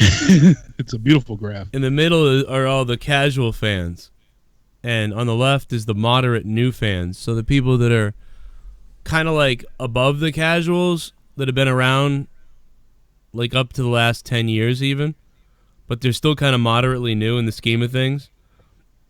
And then we have new fans on the bottom left, which is really low. Then you have fans leaving on the bottom right, or fans who kind of watch sometimes or leave. Pour me a beer. Then you got old school fans on the top right. And Moon Knight, thanks for subbing to the channel. What's up? Have a drink, everyone. Sub to the channel so I can get wet. But that's my graph, man. So if you look at old school fans and the people, those are the people that, and not even those people, all those people watching NXT. So if you take old school, because a lot of people, even old school fans, we talk to them, and they go, oh, I don't even watch NXT either. So it's like, dude, NXT, if you like grabbed a bar right here and you dropped this bar like this, and then like, you paint it in, I don't know, like fucking the top of this. Like that yellow is like the old school fans, or some of the newer fans watch NXT also. So like that's the thing, you have to take, like, a lot of old school fans don't even watch NXT. Some of the newer fans down here watch it a little bit, and some of the moderate new ones watch it as well. Hell, Bailey had like an 8-year-old fan. But it's like this is about what it looks like roughly. Moderate new being the last 10 to 12 years. People that have been watching since maybe 2008, 2009, something like that. Moderate new. Casual is like the last 3 to 5 years or newer who are watching. Or they're even older people who like, oh, I kind of watch all the weeks, but that's about it. I don't even care. Like, they're just so fucking casual. And the fans leaving is down here. I mean, there's so many leaving. There's 250,000 fans who are leaving a year. This year, if you go back 2 or 3 years, the number is going to be 300,000 or 400,000. So there's that. And then there's new, which is I think I gave them too much credit with this news circle. I would legitimately bet that news circle is even smaller, and it's kids a lot of times, and it's kids that within 2 to 5 years will be gone. So within like 2 to 5 years, they'll be like, this is retarded, and they'll be gone because they'll start to realize how lame it is. And so this just isn't good right now. This is the worst it's ever been. If you made an Attitude Era version of this, like, can you imagine if you made an Attitude Era version of this? Like let me Let's just do this all together. It's just like drawing time with Mr. Cronin, you know. It's a circle jerk. This will be a lot of fun. So let me grab a circle. So this is right around the Attitude Era. As the Attitude Era begins in 97, let's say 98 though. Let's say we're in 98. Let's say we're even maybe in 99. Right? You got the old school fans who have been watching WWF since all the 90s or the 80s or whatever. So let's say you get the old 80s guy, like the old WWF fans, like the original old school WWF fans, right? So you got the old school WWF fans right here. And then now you got like people that just started watching wrestling all of a sudden, and like they are like become hardcore fans. Like that's like right here. Then you got people who used to be fans who came back because of how awesome it seems over here. You know? And then, you know, you got some fans over here that are leaving, stop watching. But new fans, like if you were to draw the new circle would be like this. So this is new. This is the old WWF fans or WWF fans. And this is like, you know, these are the hardcores who are watching like every night, like everything WWF does. And, you know, this is the new circle, and so this circle is becoming this circle, and people aren't really leaving that much. And then over here is the people that were here or whatever. You know, it's just like, dude, look at like the difference if you made these circles what they are. Like that's the difference in trends. And you still can't find as bad a trend as, I don't know what the fuck I'm doing right now. This is how crazy WWE has me. I'm drawing fucking goddamn circles on Windows fucking Paint because the this pie show chart of sucks. procrastination. What the fuck am I doing? I mean, really, like, what is going on? You're losing your mind. It's okay. It happens to the best of us. I mean, I had to watch Ronda Rousey hip toss Lex Luthor tonight. Sorry, I've been waiting to tell that joke for a while. Let's go to a call that, please, like, somebody save my brain. Like, I'm gonna fry myself. Remember MacGyver when he used to do those commercials like, this is your brain on drugs. This is your brain. This is your brain on WWE. Mike Messier, what's up? Hi guys, it's good to talk to you again. And I had a couple of points of interest. I'm trying to be in a nice mood tonight. I know you guys are working hard. You can bring us back to sanity and be the voice of reason, please. Well, I did right hear. now, I Joe's wanted teaching quite the intriguing class with the pie chart. I like the pie chart. I'm looking at it on my screen, and I really wouldn't argue with that too much. I mean, I think it's pretty sound, and I do like how you broke that down for everybody. I don't know what I was doing, to be honest. It was somewhat close, though. Yeah, I would say I was about 85% accurate, maybe. It's not bad. I mean, one thing I would say, guys, is I've noticed over the years of being a wrestling fan that I would say there's actually less casual fans. I think there's more fans that to one extent or another are checking either Newsweek or Forbes, I should say, or YouTube. You know, I mean, there's enough fans, I think, more so than we give credit for, that get out of the realm of casual fan into a smart mark situation. It's never been like it's been like that for a while. I just think that supposed casual fan that we all think exists, they're in fewer numbers, which is probably not a good thing for the WWE, especially. Well, okay, on that, what I will say is I think you're right, because I know that you probably didn't hear this, and nobody remembers this, but I think it was like 3 years ago, Jake does, 3 or 4 years ago, I don't remember which year it was, I said, you're getting less fans now because the casuals, remember John Cena, like, he was bringing in kids, like younger kids, and even high school kids and people like that were tuning in, and then they were staying fans of it. He would be host of the Kids in Teen Choice Awards and stuff like that. I don't care about so he that. Had a big reach. But like he brought in people, like, and right now there's nobody bringing in anybody. Like I feel like there's a few kids watching, but after a little while they go, this is dumb. And they stopped watching. watching. He had a large audience reach, and he was always able to attain new fans somehow. You know, the 50% of the audience, even 70% that knew him, there was a chunk that didn't. And him hosting all these things, like he had his, he was a huge star. He was a household name. I don't even think it's that. I don't think it's like him hosting all these things. I just think it's they tuned into wrestling, they identify with Cena in some way, and they started watching because they watched the show and because Cena was on it. But like now, any kid that tunes into this stuff, a lot of them, I think, just after a little while, they fall off. They go, I don't like this anymore. I get your point. I was saying, like, there's no reason for people that don't watch wrestling to want to tune in because there's no draw for them. Like, at least in my mind, Cena was the one, like, oh, I watched him with Fred. He was in that series or show or movie. I remember Cena when he was doing this kid's show or that, like, so kids would want to continue to watch John Cena. I don't agree with it because I don't think that a lot of people tune into WWE because he was on some other thing. Maybe some of them do, but there's not even a chance of that today because they're not, a widespread market really anymore. I think he did host the Teen Awards recently, though. I don't feel like they have that. Yeah, but Cena's not on TV for wrestling, so it's not doing anything for WWE.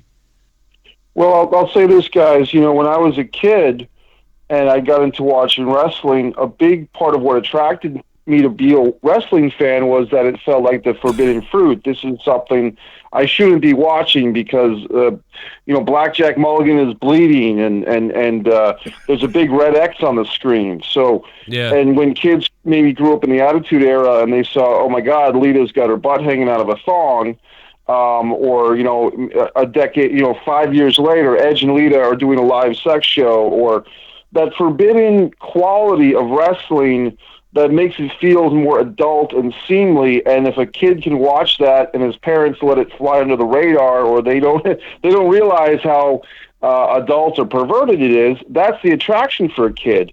When the WWE, especially on SmackDown, started putting those letter graphics on the screen, like the Usos Penitentiary, and then there's these bars on the screen, or get these hands, and they show the letters like a child on the screen. Suck the juice out of me. Capri Sun just donated. Suck the juice out of me. Yes, I did just drink a Capri Sun. That's funny. Well.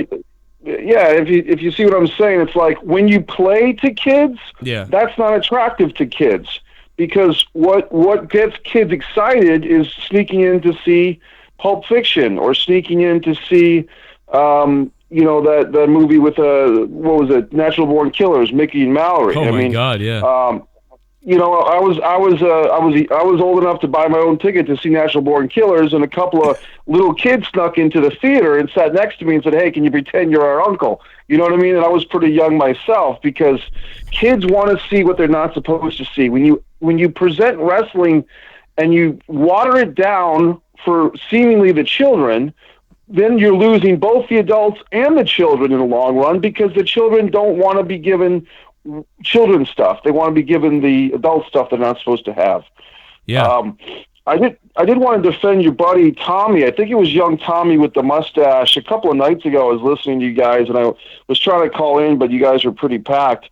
Tommy made a comment about, I think he was saying that Vince McMahon would have, I think it was talking about either CM Punk or somebody like Daniel Bryan, throw him in the ring, put him in a match where he wasn't quite ready or he was still injured, and the panel was kind of saying that it wouldn't make sense for Vince to throw a wrestler in the ring or make him wrestle a match if he was injured.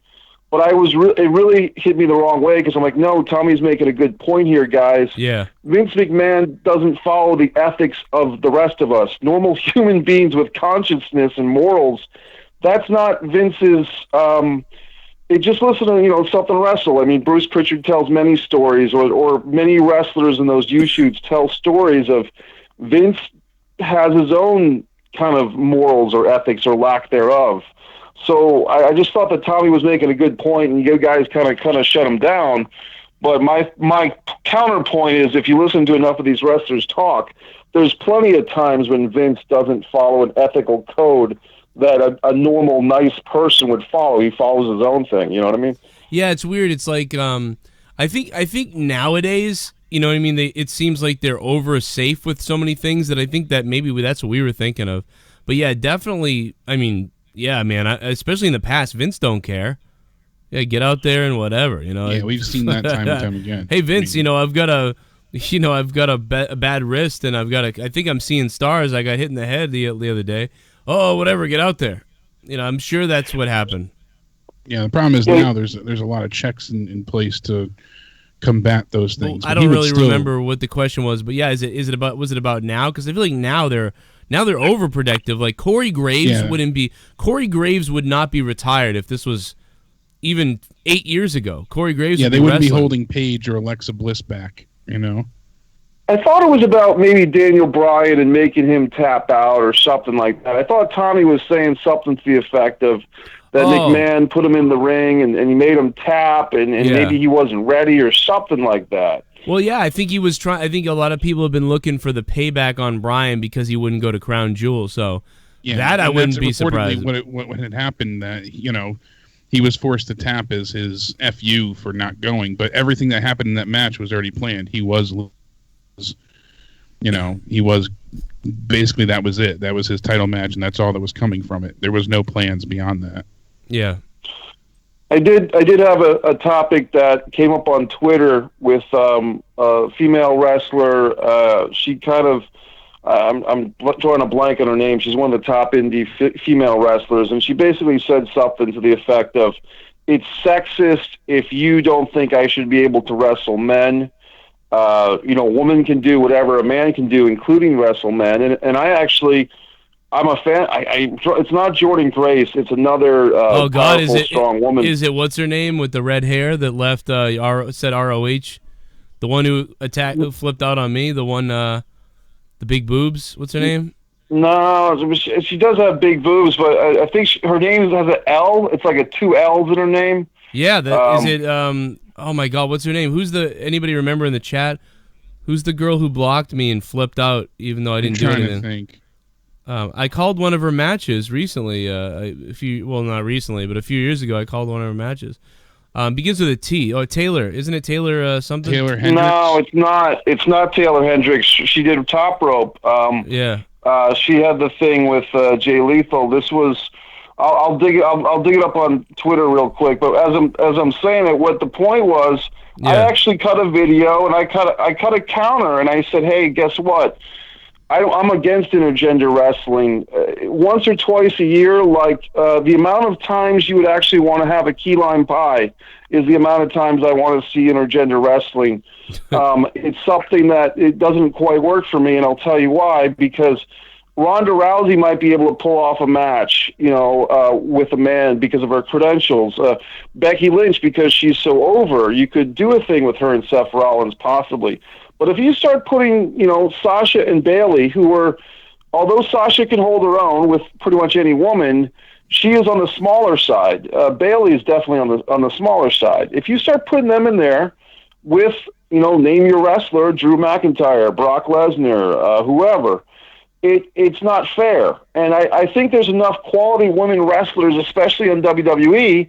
It's actually a step backwards to propose that man-on-woman matches, especially in WWE, is something they even need to do or would be beneficial. I think it actually hurts the women more than it helps them, because it's kind of saying, well, in order to be, and I'll be honest with you, I think Becky Lynch's nickname of the man is kind of an insult to the women wrestlers, because you're saying the highest plateau a woman wrestler could have, now that she's the champion, she's the man. Yeah. Well, wait a minute. Then you're basically saying to be the very best woman, it's not good enough. You have to be a man, and that's why she's calling herself the man. If it's an insult on Ric Flair, I get it, but to me, it's convoluted, and I'm opposed to intergender wrestling. I saw Donovan Dijak, who me and you saw many times, Joe, at Top Rope, 6'7", who's now with NXT. And he wrestled a match with a girl that was in NXT, or a woman that was in NXT for 6 months or a year. She was in the Cherry Bomb tag team. I think she was like 5'3", and she was with NXT for a while, and then she left. Her name was Kimberly, I think. Oh, Kimberly. Yeah, and then she became Ashley Lace, or something like that. Yeah, something. the show I saw them wrestle was at, they both were leaving, the local indie promotions. They were at Providence, at downtown Providence, at a nightclub, and in front of about 250 fans. And she beat him. She beat him 1, 2, 3. And they just wrestled like, it's any other match. It's any other flipped match, any other, high spot match on the independent scene. And to me, it does break credibility. And yeah, I get it, folks. We all know the deal with wrestling. But at the same time, when you have a 6'7" guy, 310 pounds or whatever Dijak is, losing to a 5'3", 130-pound woman, it kind of makes them both look ridiculous. It makes the whole show look ridiculous. And that's what I have against the Joey Ryan types of the world. When you take this independent, indie-rific stuff too far, and it's just cutesy, when you make pro wrestling a parody of itself, when it's already kind of in that world of shtick, then you're really just going to lose fans for the next 30 or 40 years. And I just don't understand how these wrestlers justify it. It's like they're too cute for their own good. They just congratulate themselves too much. And I think it really started with The Undertaker ascending in Providence at the Royal Rumble 1994. That's when any type of credibility started going out the window. I mean, like that. I mean, the Undertaker thing I really enjoy, but I get your point on Joey Ryan and the intergender matches for sure. I'm up against time. I got to get out of here. Mike Messier, thank you, bro. Side of it, but it'd be good. We'll talk about it at some point. Thank you, Mike. About it. I mean, I'll tell you, Mike. I think the man thing, really quick, before I forget, because I know I will. I think the man thing is a compliment in a sense, and it breaks the equality barrier. Like she's saying, there is no, competition in a sense. Like I have ascended. I don't view it as a negative. I think, I'm not a big fan of the man thing too much. At first, I really didn't like it. Now I think it's okay, and now I'm starting to wonder if it's great because I think she's sort of being defiant. And I think that defiance is what's part of her now character in a way. So her saying the man thing, she's not a man, she's the man. I don't like it really, but again, I think it's part of her defiance, and I think that works. So yeah, I think it's great. And you were making a great point before about Cena too. Like I didn't want to say I disagree with you, but I knew what you were getting at. I was just saying I feel like there's nobody there for reach nowadays.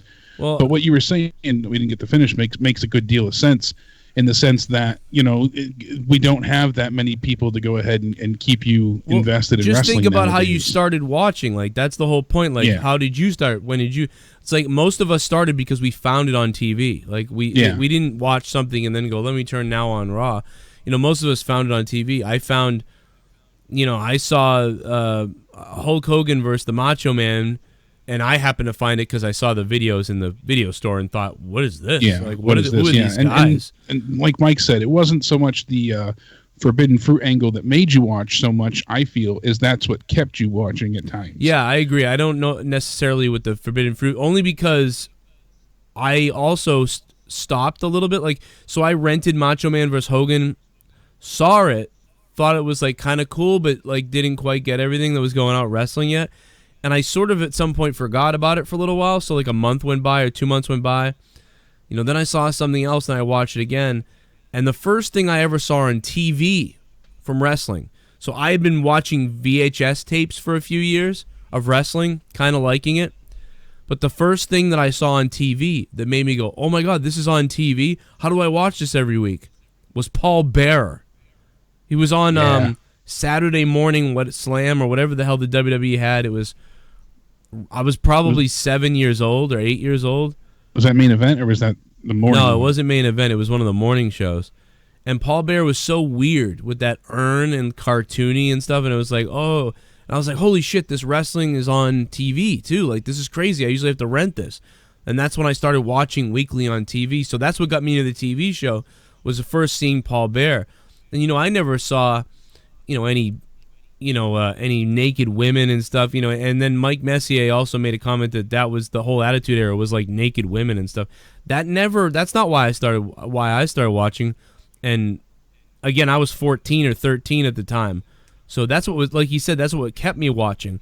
Because if you look at my progression as a wrestling fan, if you look at people around my age, we're the perfect age of what happened, because until we were, for the first 6-7 years of our lives, we saw the end of the 80s wrestling. So that was pretty wrestling. Yeah, that was pretty cool. We saw the end of the 80s, and we saw the Hogan era and WrestleMania everything. came into existence when, we were born. And then after that, around WrestleMania 10, we started seeing the new era of WWE with Shawn Michaels and Bret Hart and everything like that. And then we got to see Hogan go to WCW, and then we got to see Hogan go heel and then turn into the NWO, and then we got to see what the WCW was doing, then what the WWF did. Then we started to see the Monday Night Wars. Then all of a sudden the Attitude Era was born in the WWF, and it was perfect because by the time we were 14 years old, and I remember when I was 12, there were kids in my class calling wrestling gay. Like, dude, I'd be like, you ever seen Shawn Michaels? And then they'd be like, what? And then they'd see it and they'd be like, this is weird. Like, what do you do? Watch this. It's like they just thought it was weird. And if it kept going like that, then when I'm 14 years old, the high school kids are calling it really gay. And they're definitely not watching. And they're definitely not watching then in college. So they definitely never became wrestling fans. But what happened was, instead, all the 13 and 14 and 15-year-olds I knew did a 180, and then all of a sudden they were all watching wrestling. Because it was and cool. You're an idiot for not watching then. Yeah, then it was like, dude, Stone Cold, he's giving people the finger, he's drinking beer, DX is coming out telling people to suck it. Dude, that's why so many teenagers were watching, and college kids then. Then the whole frat guy thing happened. It was like dudes are showing up. But it's much harder to do it. Then it became like a drunken, raucous party almost. Yeah. Right. And it's much harder to do that now because even if you made it really cool in TV-14 and all these things, you'd still have that massive amount of audience that's like, this is fake. I watch UFC. So it's still going to be hard to convert them. Only something mega entertaining is going to convert them. But what's more important isn't converting the people that are already older that will never watch anyway. No matter what you do, they won't watch. What's really important is you're not creating new fans. You're not really creating new fans. You're having some of the younger 6, 7, 8, 9, 10-year-olds watching, but by the time they become a teenager, they're gone. They're not sticking around for this stuff. This is the worst shit we've ever seen. So they're not watching it. You're converting 1 of 10 now instead of what you were in 2005. You're probably converting 5 of 10. And in the Attitude Era, you were converting 9 of 10. Because if somebody saw this, they were like, I'm not going to miss this. Dude, Mick Foley went off the fucking cell. I'm never missing this again. Yeah. He went through tacks. They were bleeding. Stone Cold's giving fingers. That girl just took her shirt off. Someone's telling you to suck it. The crowd's popping like crazy. This is the most exciting thing. I've got to be there. I've got to buy a ticket. Mom, can we go? I've got to buy a ticket. You've got kids asking Jake Mom just to said go. to his sister he's going to sell her to the hoe train. Yeah, Dude, you got kids asking Mom to go. You got dads asking Mom to go. You got college guys being like, bro, we got to go to that WWF thing. Like, but in 95, it wasn't like that. It was it was kind of dead. Not like this, though, still. You got some action, but never the intensity to the levels that we had at that moment. We got to get the fuck out of here. I went on all kinds of rants tonight. Yeah. Adam Ant, the minute it happened, said it was Nia Jax's fault, and that's what I was going off of. Yeah. And everybody had analyzed the footage, so they definitely confirmed that Nia Jax is the culprit. You can see the spot in the clip below, right as it cuts off. Becky Lynch was in the corner with Nia Jax when she first ran in the ring, and the SmackDown women came from behind. Nia Jax laid an elbow into Lynch, causing her to fall to the mat. So she laid an elbow right into her nose. When she jumped up, that's when her face was already filled with blood. So Nia caught her with one hell of an elbow. They're blanking it out on YouTube in black and white. Oh, really? Yeah, dude. And a lot of plans going forward. We heard Mike Johnson and a few others say that, not just with Braun dealing with backstage issues, but Lesnar is working the Royal Rumble event as well as Survivor Series. And we said before, there was only 2 dates. We weren't sure about Survivor Series. And there's a significant angle that is supposed to be a part of his storyline going forward. The deal includes wrestlers other than Braun Strowman in regards to Lesnar's future.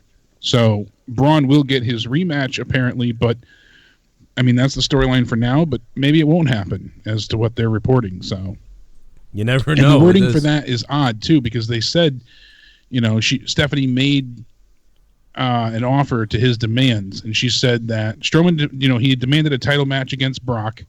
She said, "You got it." Then he said he wanted a match against Baron Corbin. She said, "You got it." And he said, "I want to pick the stipulation." And she said, "You got that too." Now, the stipulation line makes sense because it's TLC when they're going to face off. Remember, we already heard it was supposed to be Drew McIntyre taking on Braun, but now it's Baron Corbin versus Braun. So that makes sense why he said, "Let me throw the stipulation in there too," because it's going to be their TLC setup. But I bet you he doesn't get the title match. Raw might not win. They've won 2 years in a row against, for Survivor Series. So, wait, if Raw doesn't win, he doesn't get it. That's how it was worded. Essentially, she said that she wants Raw to win. So, I thought just and for if he doing lays a finger on Corbin before Survivor Series, he wouldn't get what he wanted. Those were like the stipulations. Oh man, I just couldn't care. Yeah, because she said Braun Strowman has been promised, this is WWE's Twitter, another Universal Championship match against Brock Lesnar, but there's a catch. And she said that he has to win. So I just thought it was so goofy. Let me play this last donation. Let's get out of here, man. It's a Raw review. Fuck Hope you yeah, guys I like got it. everyone's addresses, Mon. I got everyone's fucking addresses, Mon. This guy do has a point. Look at Lucha Underground and TNA, to name a few. They still be cursing up a storm and cater to adults and shit. Yeah, they do, and it's not going well for them. So, I don't know what to tell you, man. Maybe they're looking at that stuff too and thinking, well, it's not going to work anywhere else. It really comes down to this. It's not the swearing. It's not the whatever. It's the stars. There's no star power. There's no charismatic, amazing person that everybody has to watch. It wouldn't matter if it was PG, TV-14, or whatever. We've proved that if you have a Hulk Hogan in the early 90s, 80s, it works. If you have a John Cena during the Attitude Era or PG Era, it worked. If you have a The Rock during the Attitude Era and a Stone Cold during the Attitude Era, it works. And even if you have a CM Punk during this crappy era, it kind of works. But if you have nobody that's doing anything, you're going to fail every single time. So that's what we're looking at right now. Jeffro DeBoss, thanks for the $5. Thank you guys for the support. Truth. There just isn't the star power. If you guys want, please check out my Patreon. We just had a new patron sign up, Mike Hartzler. Thanks to Mike for becoming a associate producer level, $25 a month. But $5 a month will get you 30 hours of bonus content on Patreon. A bunch of juicy shit is up there on there for you now in podcast form. Plus, we'll be doing some live hangouts throughout the week and some stuff that you don't see here on YouTube. Make sure you share my videos, like them if you like. Comment down below on all of them. And if you missed my other videos, go check them out. YouTube sometimes doesn't get this shit out to you guys. And as you know, I put out a state of the WWE the other day. I don't know, I keep getting logged out on Google. What the fuck is going on? That's happened to me like 3 times in the chat tonight. Oh, really? Yeah, it's happening to me every it time. says sign into chat. I thought like somebody else was signing into my account, like in the house or something. This has been happening to me all night on Google. I'm getting freaking weird. logged Speaking out. of Google, Paul Heyman's line tonight, Google it, bitches. I'm not here to educate you. Oh, my God. That was funny with the Hotel California reference. But again, it's the same old promo.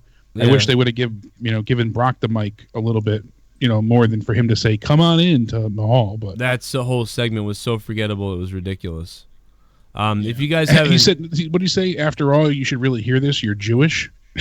Is that what he said? Yeah, he said it to Heyman. He's like, you should hear this. You're Jewish. So that made me laugh. That was funny. I couldn't figure out about that, I missed that line, and I couldn't figure out why I was getting all those messages online. Canham, thank you for subbing to the channel, man. Make sure you hit the sub button, people. Here's some of the videos you might have missed because YouTube didn't push them out, and I know you missed them because lots of people told me they didn't. They asked me questions, and I was like, that was in my video the other day, and they're like, oh, I didn't see that. So Bray Wyatt, big return, big Cass is fat. State of the WWE 111, that's up right now. My 10-hour gaming stream is up. It's not 10, it's about 6. Monetize this. Alexa Bliss career over. We talked about that. Another State of the WWE 110, that's up. So just all that stuff is up. I'm doing multiple videos a day now, so make sure you check those out. And then, of course, all my stuff on H3 and the other stuff and drama things and funny, goofy things all over on youtube.com/corruptedpodcast. Links to everything is in the description box down below, including the Discord and the Patreon and everything else. We'll be back tomorrow night for the SmackDown Live review, and we'll probably try to take some more phone calls tomorrow night. Thanks to everybody who donated, dropped a couple bucks, kept me doing this show for as long as I have been. I'm going to have some fun this week, hopefully, and tomorrow should be good. So tomorrow's SmackDown review, Wednesday's Out of Nowhere, Thursday's Thursday Night Throwdown on the Corrupted YouTube channel, and Friday night's Monetize This. See you guys. Saturday we got NXT. Oh, God, that's right. There's a takeover. War Games, baby. Yes. Oh, my God, That's something to yeah. look forward to. And then Survivor Series. Will murder us all. All right, guys. Thanks for listening. We'll take more calls tomorrow. I'm sorry everybody missed calls. The phone lines were crazy. And goodbye.